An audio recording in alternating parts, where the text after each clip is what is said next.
अभी हम नगर निगम गार्डन में हैं, राजधानी में। अभी मैं आपको जो तस्वीरें दिखाना चाहूँगा ये आप देख सकते हैं। ये जो युवक हैं, नवयुवक हैं, नौजवान हैं, जो लोग अभी एक फॉर्म भर रहे हैं, ये पढ़े लिखे बीएड के छात्र हैं। और आज छत्तीसगढ़ में स्थिति ऐसी है कि ये पढ़े लिखे छत्तीसगढ़ के तमाम एक एक ज़िले से आए हुए हमारे बेरोजगार हैं, जिनको सरकार ने एक आदेश के तहत आज वैकेंसी निकली हुई है, पर ये नौकरी से बेदखल हो चुके हैं। ऐसी स्थिति में आज देखिए गार्डन में बैठ के फॉर्म भर रहे हैं। ये फॉर्म ऐसा है कि ये महाधिवक्ता को, कोर्ट को ये लिखने जा रहे हैं कि आपके द्वारा जो आदेश दिया गया है उस आदेश की वजह से आज हमारी स्थिति ऐसी हो गई है कि हम कहीं के नहीं रहे। अब ये लोग जो लाखों रुपए इनके माँ बाप ने पढ़ाई की है, इनके पास में डिग्री है। सबसे बड़ी बात है कि ये लोग डिग्रीधारी लोग हैं। हम छत्तीसगढ़ के वर्तमान शिक्षा मंत्री रविंद्र चौबे जी को बताना चाहेंगे कि चौबे साहब ये वही मतदाता हैं जिनके माँ बाप ने आपको मताधिकार दे के या सरकार में चुना है, और आज उनके बच्चे इस तरीके से राजधानी रायपुर में आके आज इनको जगह नहीं मिल रहा है, ये गार्डन में बैठे हुए हैं। ये स्थिति है छत्तीसगढ़ की वर्तमान भूपेश सरकार में। शिक्षा मंत्री रविंद्र चौबे जी, हम आपको दिखाने की कोशिश वही कर रहे हैं कि ये वही लोग हैं जिन्होंने सत्ता परिवर्तन करने के बाद में भूपेश बघेल जी को शासन में बैठाया था, और शासन में बैठाने की एक उम्मीद थी इनको कि हम वर्तमान भूपेश सरकार से शायद कोई चीज़ें हमारे साथ हो सकती है। हम इनसे बातचीत करेंगे और इनके दर्द को आपको सुनाने की हम कोशिश करेंगे। आइए हम इन्हीं के बीच के छात्रों से बातचीत करते हैं। क्या नाम है जी आपका? जी, मेरा नाम विकास मिश्रा है। अच्छा, क्या समस्या है आप लोग का? गंभीर समस्या है सर। छत्तीसगढ़ व्यापम के द्वारा एक विज्ञापन जारी किया गया सहायक शिक्षक भर्ती को लेकर के शिक्षा विभाग के द्वारा, और उस 6,500 लगभग पद थे, उसमें 6,200 कुछ, उसको लेकर के विज्ञापन जारी किया गया जिसमें स्पष्ट लिखा हुआ है कि बीएड और डीएड अभ्यर्थी सहायक शिक्षक पद के लिए पात्र हैं। और उसी प्रक्रिया के आधार पर पेपर लिया गया, और पेपर लेने के बाद रिजल्ट भी जारी हो गया, और अंतिम समय में काउंसलिंग में इन सारे लोगों को बाहर कर दिया गया है जिनका नाम मेरिट सूची में है, और सिर्फ डीएड वालों को ही काउंसलिंग प्रक्रिया में भाग लेने के लिए निर्देश जारी किया गया है, जिससे ये लगभग ये तो केवल 10% से भी कम लोग हैं जो यहाँ पर उपस्थित हो पाए हैं। ऐसे हजारों की संख्या में लोग प्रभावित हो गए हैं पूरे राज्य भर में, और लोग मिठाई बांट चुके हैं कि हमारी नियुक्ति हो चुकी है करके। मेरिट लिस्ट आना मतलब क्या है? मेरिट लिस्ट में आ गए मतलब आप क्या करेंगे? नौकरी आपकी हो गई है पक्की।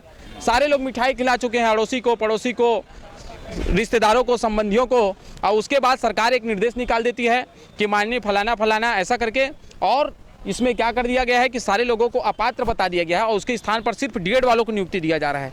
इतना बड़ा अन्याय किया जा रहा है, इस कारण सारे लोग आज प्रेस कॉन्फ्रेंस करने के लिए, मीडिया के साथियों से बात करने के लिए लोकतांत्रिक तरीके से हम सब लोग अपनी बात को सरकार के पास पहुँचाना चाहते हैं। डीपीआई ने एक निर्देश निकाला और एक झटके में हजारों की संख्या में लोगों की ज़िंदगी खराब हो गई है, और आचार संहिता के चक्कर में सरकार जल्दी रिक्रूटमेंट के चक्कर में ये जब मामला हाई कोर्ट में गया, इसको स्पष्ट बता देना चाहता हूँ, तो हाई कोर्ट का अंतिम फैसला आना बाकी है कि कौन पात्र है और कौन अपात्र है, कोई किसको नियुक्ति दी जाए या ना दी जाए। लेकिन डीपीआई के द्वारा एक तरफा निर्देश निकाल करके बीएड वालों को पृथक कर दिया गया, और ऐसे अन्याय को देखते हुए आप सभी मीडिया साथियों से बात करने के लिए हम लोग राजधानी की ओर कूच किए हैं, और लगातार हम संवाद कर रहे हैं ताकि हमारी बातों को, आवाज़ों को आप लोग शासन के जिम्मेदार अधिकारियों के पास, आदरणीय मुख्यमंत्री जी के पास, समस्त जिम्मेदार के पास पहुंचाएं, और हम लोगों के पक्ष में जो न्यायोचित जो फैसला है उसको लिया जाए। आदरणीय माननीय सुप्रीम कोर्ट के फैसले में भी लिखा हुआ है कि एक बार जो प्रक्रिया स्टार्ट हो जाती है विज्ञापन के द्वारा, भर्ती में जो निर्देश हैं उनको आखिरी परिणाम तक परिवर्तित नहीं किया जा सकता। ऐसे बहुत सारे केस स्टडी हैं, और वर्तमान में जिसको हवाला दे करके डीएड अभ्यर्थियों के द्वारा हाईकोर्ट का दरवाज़ा खटखटाया गया है, मामला वहाँ पर लंबित है, किसी को पात्र अपात्र नहीं बताया गया, जिसके बावजूद सरकार, कोर्ट का एक निर्देश है कि अंतिम फैसले आने तक किसी प्रकार का नियुक्ति के संबंध में निर्णय ना लिया जाए। ये तो हाई कोर्ट का मानना है। सरकार बीएड वालों को अपात्र समझ के सीधे बाहर कर दी है। कितनी गंभीर संकट की बात है। इतने लोग पढ़ने लिखने वाले छात्र लाखों रुपए पैसे दे करके तैयारियां करते हैं, उनके चप्पल घिस जाते हैं, लगातार लाइब्रेरी में पढ़ते हैं, कोई पैसा इकट्ठा कर रहा है कि मैं किताब ले सकूं, और बीएड करने के लिए लाखों रुपए लगता है सर, और उसके बावजूद कहीं से व्यवस्था करके ये लोग, भाई लोग पेपर में पास भी हो गए, मेहनत करके, तो अंतिम समय में इन लोगों के साथ अन्याय हो रहा है। तो माननीय सभी जिम्मेदार लोगों से मेरा अनुरोध है कि इस संबंध में उचित निर्णय ले और हम सबको काउंसलिंग में भाग देने के लिए, और काउंसलिंग में अगर डीएड वालों को लिया जा रहा है तो इसमें एक निर्देश ये भी दिया जा सकता है कि अगर सरकार को जल्दी भर्ती करनी है तो डीएड वालों को ले रहे हैं तो बीएड वाले जो मेरिट में हैं उनके लिए स्थान को रिजर्व रखा जाए माननीय हाई कोर्ट के फैसले के आते तक, तभी हम लोगों के साथ न्याय हो पाएगा। धन्यवाद। सर मेरा नाम कृष्णा साहू है, मैं राजिम से आया हूँ। मैं भी इसी चयनित अभ्यर्थी में से एक हूँ। और सर हम सरकार से यही मांग कर रहे हैं कि सरकार हमारी बात सुने। हम कोई लोकतांत्रिक ढंग से ही मांग रख रहे हैं, कोई हमारे खिलाफ जो अन्याय हुआ है उसके खिलाफ ही आवाज़ उठा रहे हैं, कोई अन्याय के खिलाफ आवाज़ उठा रहे हैं सर हम। ये बताइए कि अगर आपने बीएड कर लिया है तो क्या आपकी योग्यता इतनी नाकाफ़ी है कि सरकार को लगता है कि अभी जो वैकेंसी निकला है उसमें आपकी ज़रूरत नहीं है? सर ऐसा नहीं है सर, हम लोगों ने फॉर्म किस बेस में भरा, व्यक्ति फॉर्म किस बेस में भरता है सर? नोटिफिकेशन देख के। नोटिफिकेशन में क्लियर मेंशन है सर, बीएड या डीएड, इसी आधार पे हमने फॉर्म भरा सर। हमने तैयारी की सर। हमारा तो 4th सेम का एग्ज़ाम था सर, 4-8 को हमारा एग्ज़ाम था और 10 को हमको शिक्षक का दिलाना था, दोनों को साथ में लेके चले सर। तो उसके बाद भी हमारा रैंक आया, उसके बाद हमको बाहर कर दिया जा रहा है सर। ये कहाँ का न्याय है सर? अच्छा, जब आपने परीक्षा दिया, परीक्षा फॉर्म की कोई फीस लिया गया था? नहीं सर, यहाँ छत्तीसगढ़ सरकार ने उसके लिए माफ़ करके रखी है, व्यापम करके रखी है। ये आप देखिए माननीय मुख्यमंत्री जी, माननीय शिक्षा मंत्री जी, आपने परीक्षा माफ़ किया था। क्या इसी वजह से माफ़ किया था कि ये सारे लोग अपना समय लगा दें, परीक्षा भी बैठ जाएं और जब जी चाहे मर्जी आए आप नियम और कायदे को बदल दें और ये फिर बेरोजगार के रूप में हो जाएं और गार्डन में बैठ के इस तरीके से फॉर्म भरते रहें और आपको संविधानिक तरीके से, गांधीवादी सिद्धांतों की तरीके से सिर्फ आपके दरवाजे को खटखटाते रहे? क्योंकि सबसे बड़ी बात है, छत्तीसगढ़ के यही युवा हैं जिनको आश्वासन मिला हुआ था और इन्होंने रमन सिंह चौर वाले बाबा को बदल कर आज कका को यहाँ पे मैदान में लाए थे, पर कका का भी 5 साल पूरा हो चुका है लगभग। और आज स्थिति ये है कि परीक्षा में इनके पास में डिग्री पर्याप्त है, रैंक भी काफ़ी अच्छी पोजीशन पे है, उसके बाद भी आज इनको निकाल दिया गया है। नहीं सर, अभी निकाला नहीं गया, लेकिन पूरा तरह से निकालने का साजिश हो चुका है जी, है ना? ऐसे में आपको क्या लगता है आपका भविष्य क्या होगा? सर हम 30 साल के हो गए हैं, कोई 35 साल का हो गया है, उनका आखिरी एज है सर। उनके पास क्या बचा है अब? सरकारी एग्ज़ाम के लिए उन लोग तैयारी ही नहीं कर सकते सर। उन लोग के घर में क्या होगा सर? सिर्फ हम लोग 4000 नहीं है सर, हमारे पीछे हर 4000 के पीछे एक परिवार है सर। उनका खुशी का सवाल है। उन्होंने इतने खुशी मतलब जाहिर हो गया था कि हमारा बच्चा सरकारी नौकरी आखिरकार लग रहा है। अब ऐसा हो गया कि मातम सा छा गया है सर सबके घरों में। कहाँ से है आप? मैं राजिम से हूँ सर, यशवंत साहू, बीएड चयनित अभ्यर्थी हूँ मैं 500 रैंक आया है मेरा। 500 रैंक? हाँ, 500 रैंक के बावजूद हमें बाहर कर दिया गया है बीएड से, जबकि हमने जो फॉर्म फिलअप किया था वो भर्ती नियम, राजपत्र के भर्ती नियम शर्त के तहत ही फॉर्म भरे थे। 4 मई को हमारा भर्ती विज्ञापन जारी हुआ था और उसका 10 जून को हमारा पेपर हुआ था और 2 जुलाई को रिजल्ट आया था। 2 जुलाई को ही मेरिट लिस्ट जारी किया गया था, जिसमें अब हम 500 रैंक हासिल किए हैं और उसके बावजूद हमें आज काउंसलिंग प्रक्रिया से ज़बरदस्ती बाहर किया जा रहा है। ये कि अभी जो आप लोगों को, बीएड वालों को परीक्षा देने के बाद भी अयोग्य घोषित किया जा रहा है, क्या कारण है? कहीं ना कहीं ये मतलब प्रॉपर नॉलेज नहीं है मतलब सिस्टम को कि मतलब बीएड वालों को एलिजिबल किया जाए। जैसे कि बीएड वाले अभ्यर्थी जो हैं वो middle age well as primary दोनों के लिए पहले एलिजिबल थे एज़ पर नोटिफिकेशन। जो हमारा नोटिफिकेशन आया था 2 मई को, उसमें एलिजिबल थे। बट अब ऑल ऑफ अ सडन जब फिर से नोटिफिकेशन रिलीज़ हुआ 2 दिन पहले, अचानक से चेंज कर दिया और बीएड वालों को वर्ग 3 में अप्लाई करने के लिए मना कर दिया गया। और ये पूरा मतलब कॉन्ट्रडिक्ट कर रहा है। सुप्रीम कोर्ट ने भी जो राजस्थान वाला केस हुआ था उसमें ये मेंशन किया है कि जो नोटिफिकेशन आ चुका है ऑलरेडी उसको आप क्वेश्चन नहीं कर सकते। अगर नोटिफिकेशन पहले रिलीज़ हो चुका है, उसके बाद आपका रिक्रूटमेंट प्रोसेस हो रहा है, तो आपको नोटिफिकेशन को फॉलो करना पड़ेगा। ये वर्डिक्ट है जो सुप्रीम कोर्ट का है, ये पूरा मेंशन हुआ है इसमें।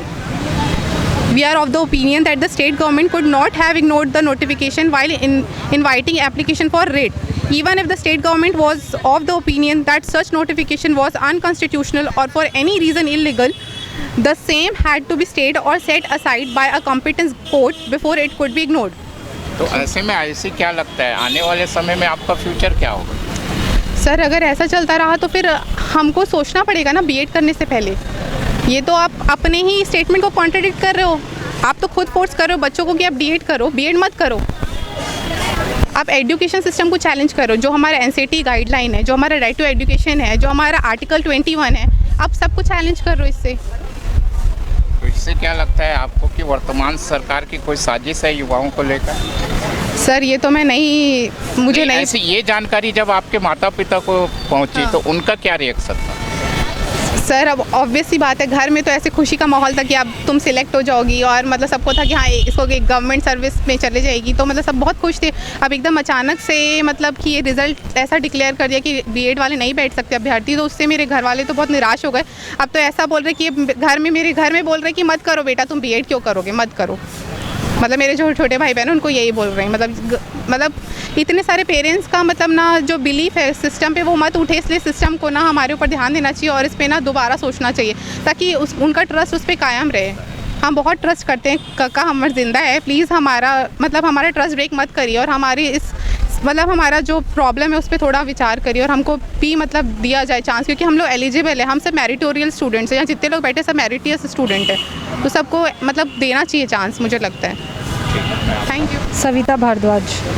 सविता मैडम, जैसा कि अभी आप लोगों को पता चला कि आपने वैकेंसी निकला, फॉर्म भर दिए, सारी स्थिति सही हो गई, लेकिन अचानक पता चलता है कि आप इसके लिए अयोग्य हैं, क्या स्थिति है? सर अब किसी भी परीक्षा को देने का मन नहीं कर रहा है, क्योंकि ऐसा लग रहा है कि फिर कोई से पेपर देंगे और उसमें चयनित हो जाने के बाद अगर उसमें फिर से किसी भी तरीके की कोई परिवर्तन कर दिया गया तो फिर हमारी जो मेहनत है वो पूरी बेकार हो जाएगी। तो बहुत मानसिक स्थिति बहुत ही ख़राब चल रही है कि कुछ समझ में ही नहीं आ रहा है कि आगे किस पेपर की तैयारी की जाए, कब किस पेपर में किस तरीके का परिवर्तन ला लिया जाएगा। उसके अकॉर्डिंग ज़रूरी तो नहीं है कि हर इंसान के पास उतना पैसा हो कि हर डिग्री को वो लेकर बैठा रहे, और जब वैकेंसी आए, वैसे भी तो वैकेंसी अभी काफ़ी सालों बाद आई थी जिसके लिए हम सभी अभ्यर्थी वेट कर रहे थे, और वेट करने के बाद हम इतना अच्छा तैयारी करने के बाद जब हमारा परिणाम घोषित हुआ, हम चयनित लिस्ट में आए, मेरिट लिस्ट में आए, और उसके बाद हमको बाहर कर दिया गया, तो बहुत ही दिल दुखाने वाली खबर है ये। मतलब आप लोग पढ़े लिखे हैं, सरकार बोलती है कि पढ़ाई करने की तो उम्र हमने हटा दी है, नौकरी करने के लिए इन्होंने कोई उम्र तो रखा होगा? जी हाँ, नौकरी करने के लिए उम्र रखा गया है, 35 वर्ष रखा गया है जनरल कैटेगरी के लिए, और बाकी ST SC OBC कैटेगरी को 5 साल और 3 साल का रिलैक्सेशन इसमें मिला है। मतलब सरकार को चाहिए कि अगर उनको लगता है कि डिग्रियां पे डिग्रियां लेते रहें लोग, तो नौकरी की उम्र भी बढ़ा देनी चाहिए। जी हाँ, नौकरी की उम्र भी बढ़ा देनी चाहिए, लेकिन उस समय तक हर इंसान का ज़रूरी नहीं है कि वो पढ़ने का जो जज्बा है वो उसके अंदर ज़िंदा ही रहेगा, क्योंकि हर इंसान के अपनी अपनी फाइनेंशियल कंडीशन होती है, या घर के और भी कोई ऐसी कोई परिस्थिति अगर क्रिएट हो गई जिसकी वजह से वो आगे पढ़ाई जारी नहीं रख पाया, या उसके पेरेंट्स उसका उस समय साथ ना दे पाए, या कुछ अविवाहित लड़कियाँ हैं जो शादी के बाद उनके घर वाले मानने के लिए तैयार ना हो कि हम आगे चल के हम अपनी होने वाली वाइफ को या होने वाली बहू को हम नौकरी ना कराएं, तो उससे अच्छा है कि वो अपना जीवन और अच्छा बेहतर बना सकती हैं अगर वो अपने पाँव पे खुद खड़ी हो। कि अगर शादी हो, या मैं खुद शादीशुदा हूँ, तो मैं चाहूँगी कि मैं अपने बच्चे को भी वो एक एग्जाम्पल क्रिएट करूँ उसके सामने, कि मेरा बच्चा भी आगे चलकर बोले कि मुझे भी मम्मी की तरह बनना है, मैं भी मम्मी की तरह शादी से पहले मैं अपने खुद सेटल्ड हो सकूँ। तो ये मैं अपने बच्चे के लिए भी एक एग्जाम्पल सामने रखना चाहती हूँ, ताकि वो भी अपने फ्यूचर में वो चीज़ कर सके जो मैं कर रही हूँ, जहाँ तक मैं पहुँच रही हूँ। तो ये है माननीय मुख्यमंत्री भूपेश बघेल जी और शिक्षा मंत्री रविंद्र चौबे जी। आप देख रहे हैं जिस तरीके से आप विधायक बनते हैं, आपकी कोई उम्र नहीं होती है, आप किसी भी उम्र में विधायक मंत्री बन जाते हैं, लेकिन इनके लिए, इन पढ़े लिखे लोगों के लिए 35 साल का आपने ड्यूरेशन रखा है। अगर वो 35 साल का एक दिन भी हो जाता है तो उसकी सारी डिग्री घर में कबाड़ में रखी रह जाएगी। तो ऐसे स्थिति में जब ये परीक्षा भी दे चुके हैं, आपके गाइडलाइंस के तहत सारी एग्ज़ाम दे चुके हैं और उनको भर्ती में भी ले गया, अचानक इनके साथ में ये हालत होगी, तो माँ बाप ने, कोई किसान का बच्चा है, कोई मजदूर का बच्चा है जिन्होंने लाखों रुपए करके ये डिग्रियां हासिल की, उनका क्या होगा, एक सबसे बड़ा सवाल है। देखते हैं मुख्यमंत्री भूपेश बघेल और शिक्षा मंत्री रविंद्र चौबे इस पर तत्काल क्या लेते हैं, क्योंकि सरकार उनकी जाने की है, लगभग उनका जाने का समय हो चुका है। ऐसी स्थिति में ये छत्तीसगढ़ के हज़ारों बेरोजगारों के साथ में अभी ये स्थिति बनी हुई है।